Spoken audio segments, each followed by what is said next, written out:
Whenever we see someone unusually tall, we wonder if they play basketball, which isn't always fair to the person in question. But it's just as unfair to assume the opposite about someone who is not particularly tall. Close to 40% of kids ages 6 to 14 play basketball in America, and it is the most popular sport among teenagers in the U.S. And as one young man in Goochland shows us, height has nothing to do with love for the game. Skyler, roll it for me. Got another one. Wes Farkas has been teaching and coaching at Goochland High School for over 2 decades. He's their baseball coach, but you should hear him talk about the kid he coaches in basketball. Probably 80–85% shooter. When we play one-on-one, he's a lockdown defender. We play. He's got a secret. I don't know if I should share this on TV, but he's got his double shoulder move that I can't get around him. Farkas describes a special kind of player, and you don't know how right he is. He is the first one to the basketball, the last one to put it away. Like he'll tell you he's fired up every time he gets a chance to touch the basketball. Coach Farkas' star pupil is Connor Emmert, who has become the darling of Goochland's unified basketball team. Connor was born with primordial dwarfism, a condition so rare there are only about 200 cases worldwide. There you go, Connor. What's even more rare, regardless of his stature, is Connor's enthusiasm and positivity, not just for himself, but for his teammates. The way he plays, you would never know that he had those disadvantages. I mean, he plays like he is equal to all the other opponents. So just to see his attitude out there is just it's amazing. Well, not everybody is big basketball players.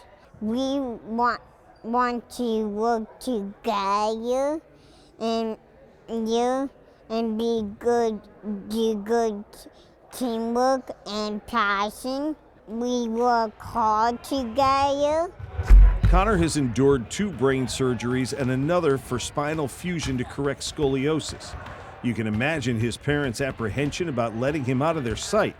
But the Emmerts are an athletic family, and Connor would be no different. We didn't baby him. I mean, certain things that we had to help him a little bit more with, but in terms of everything else, he was, chastised by his siblings and teased a little bit and given a hard time just as anybody else. He followed us around on the fields, football field for his brother, soccer field for his sister, basketball courts. We were a very athletic family in terms of, very involved with that, and so he saw that. Through Goochland's unified sports program, Connor has had the chance to try all different kinds of sports and activities. And he's given those around him a new perspective, not just on him and kids like him, but on themselves as well. Yeah, there's a kind of an innocence about it. They just love being out there for just the pure love of the game. It's a lot of fun to watch. Everybody cheer me and all my teammates on. It has been such an amazing, impactful thing for Connor. I mean, it's not that it's changed his life, but it's definitely allowed him to just kind of prosper and do well in some time in a way that he typically hasn't had the opportunity to do so. Connor participated in the Special Olympics State Games for the first time this year, which was a huge accomplishment. But all that any parent can ask is that the world treat their child with the kindness they would receive at home.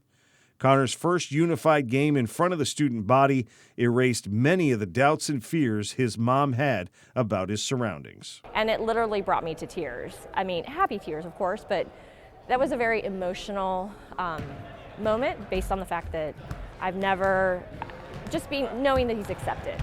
All right, 6-1. Feel a lot more secure knowing that he's going to be fine. He knows what he's doing. Connor just wrapped up his first year in Special Olympics and plans to run track this spring. If you're interested in participating or volunteering with their program, just log on to specialolympicsva.org. And if you'd like to nominate someone for us to profile, email us at beyondtheroster@wtvr.com.